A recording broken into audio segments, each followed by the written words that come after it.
O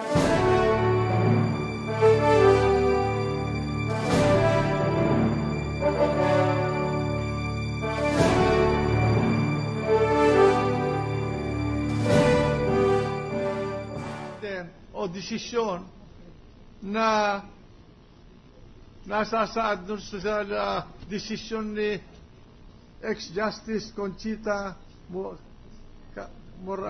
Carpio Morales at sinang-ayunan ni Justice Antonio Carpio na bawat paratang ay isang article of impeachment. Opo, pwede pong magpaliwanag, Ginoong Pangulo. Obiter lang naman po yun. Hindi naman po yun yung main... Alin ang obiter? Yung napasabi po doon na ang kanais-nais sana ay isang artikulo bawat isang complaint. Isang cause of action, isang artikulo po. Kasi po, ang purpose naman po ng pleading ay para lang malaman ng kabilang partido kung ano yung cause of action laban po sa kanila. At maliwanag naman po dito sa pleading na iyon ay sinabi po ng mga complainants na si Chief Justice ay gumamit ng mga pondo ng gobyerno. Kaya po, kung papayagan niyo po ako, matagal na po panahon, halos isang daan taon na po ang edad nitong desisyon ito ng Korte Suprema.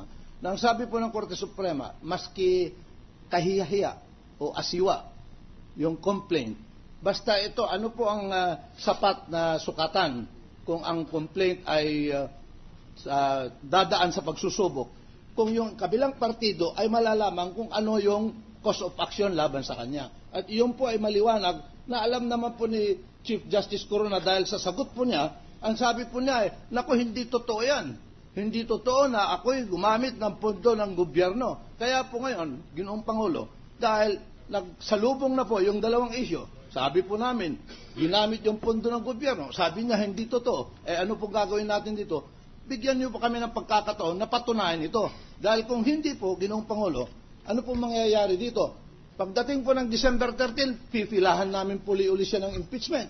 Lalong magkakaroon po tayo ng maraming trabaho po dito, Ginoong Pangulo. Kaya po, ang intensyon po ng saligang batas na isang impeachment complaint lang sa isang opisyal, sa isang taon po, hindi po para sa proteksyon niya, kung hindi para sa atin lahat po dito dahil sayang po yung panahon po natin kung sa December 13, magpa-file na naman po kami ng panibago. Nandito na rin lang po. Para sabi po dito, sa akin lang paningin, ang sinusunod lang namin yung kautusan ng Korte Suprema sapagkat sila ang interpreter ng saligang batas natin, hindi tayo. Hindi kami sa Kongreso, dito sa Senado, hindi ang Presidente, sila lamang ang inatasan ng saligang batas na gumawa ng final interpretation ng Constitution. Ngayon, may desisyon, paliwanag ninyo sa amin kung paano kami boboto. Opo. Dito. Ganito po yan. Pagdating ng araw, pagbobotohan namin ito isa-isa Ayun. Ito sinasabi ko lang. Opo. Kung sinabi lang ninyo na siya ay linabag niya ang requirement na siya ay competent, may integridad, po, may probity at may independensya dahil sa sumusunod at ilinagay ninyo lahat yon, ay maari siguro na payagan yon. Pero ito, ikinonfine ninyo dito sa ground. Ang isang bagay, pagkatapos doon sa discussion, pinalawak ninyo. Ang pagbobotohan namin, itong specification ninyo, yung enumeration of the articles of impeachment. Opo. Paano yun? Ganito po, Ginoong Pangulo, dahil Kaya po sa gusto namin matuto sa inyo Hindi naman po, bibigay lang po namin yung mga desisyon po ng Korte Suprema. Ang maliwanag po, maski civil case o criminal case, ang nasusunod po ay yung mga niloloob ng pleading, hindi po yung titulo. Halimbawa po, maski may charge na krimen, maski sinabi po ng fiscal na ito ay rape, kung ang nasa loob naman po, hindi naman rape, Ang nasusunod po yung katawan. Ito po ang sinabi ng Korte Suprema. Ang nasusunod ay kung murder ang dapat, ang masusunod murder, hindi rape. Kahit na ang sinabi sa informasyon ay rape, ay iba siguro ang pinag-aralan mong rules of court kaysa pinag-aralan ko. Yes, sir. Ipahintulot niyo po kung basahin ko po yung desisyon. Ito po sabi ng Korte Suprema, pagdating po sa civil cases, the test for determining the sufficiency of the complaint is this. Does the complaint fairly apprise the defendant of the plaintiff's real contentions and claims against him? Could he be misled to his surprise and injury if he placed faith in its allegations? Ano ba yan? Criminal case ba yan? Civil po. Pero Civil case yan. Yes, sir. Ay, iba sa criminal case. Criminal. Pupunta po tayo sa criminal case po. Ito po ang sabi ng Korte Suprema pa rin po. Pagdating sa criminal case, dito po ang nagsalita po si Justice Morlan. Sabi po niya, in other words, the real nature of a criminal charge is determined not from the caption or preamble of the information, nor from the specification of the provision of the law alleged to have been violated, they being mere conclusions of law, which in no way affect the legal aspects of the information. Ano yun? They being? Mere conclusions of law po. Kung ano po yung makalakalagay sa titulo. Kung conclusion of law, tama yun sapagkat ang elements of the crime are factual. Opo. Ito na po nga yung sabi.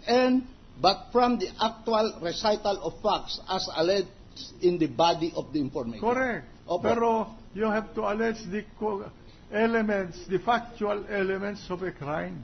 Opo, sir. Isa po, Ginoong Pangulo, kami po, ang posisyon po namin dito, hindi naman po krimen ito. Hindi criminal proceeding. It is not criminal proceedings, Your Honor, because if this were a criminal proceedings, bakit kayo prosecutor? Mali nga po yung aming rules. Dahil sa Amerika po, ang tawag sa amin dapat managers of the complaint. Hindi kami may kasalanan Opo, doon. kasalanan po noong mga gumawa ng aming rules, pero gusto kong palitan po ito noon dahil ako po chairman ng rules rewriting committee, kaya lang po meron pong, bago po kami mag-umpisa, meron na hong complaint versus Merceditas Gutierrez. Hindi ko naman po pwedeng palitan yung alitontonin habang may dinidinig po doon. Pero pangako po namin, aalisin po namin lahat yung mga prosecutors na yan. Dahil wala naman pong prosecution dito. Bakit sinasabi sa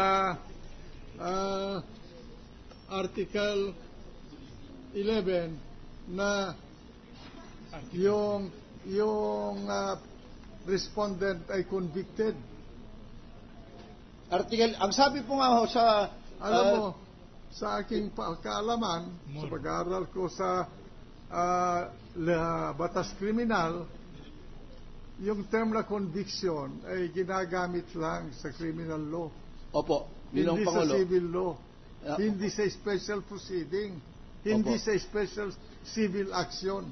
Opo. Kung ipagpapahintulot po ninyo, kung ito po ay criminal case, ang nakalagay nga po sa Article 11, pagkatapos ma-convict, yung respondente dito, susunod yung criminal prosecution po niya. Meron, kaya kung... pero may parusa. Opo, sir. May parusa dito. Hindi ba? Ang parusa lamang po sa impeachment, pagkatanggal lang po sa trabaho. Tama, pero yun, hindi ba parusa yun? Ang parusa po dahil mawawalan po siya. Ganito po, Ginoong Pangulo. Ang pangatlong pinakamataas na opisyal ng gobyerno po ay kayo po. Pero pag sinabi po nung 12 kagalang-galang na senador na dito na hindi na po kayo Senate President, wala na po, tapos na po ang araw nyo. Hindi po. Pag ako... 23 lang ho kayo. 13 po. Sandali lang po. Totoo yan. Pero, senador pa rin ako. Opo. Pero kung ako ay tinanggal na senador, parusa yun. Yes, sir. Pag sinabi rin po ng 16 dito, na tanggal ang senador, tanggal na po sa pagkasenado. Maski po si kagalang-galang Bong Revilla na hinalal ng 20 milyon na mamboboto, pag sinabi po ng 2/3 dito, tanggal kang senador dahil ang gulo-gulo mo dito, halimbawa, tanggal po siya sa trabaho. Hindi po siya pwedeng umangal na, bakit naman walang due process? Alam po ninyo, kaiba yung nakasakdal dito eh. yung kanyang titulo na Chief Justice ay kasama doon ang kanyang pwesto. Opo. Now, kung ipahinto... Ako, yung titulo ko na Senate President, hindi kasama doon ang titulo ko na bilang senador pag ako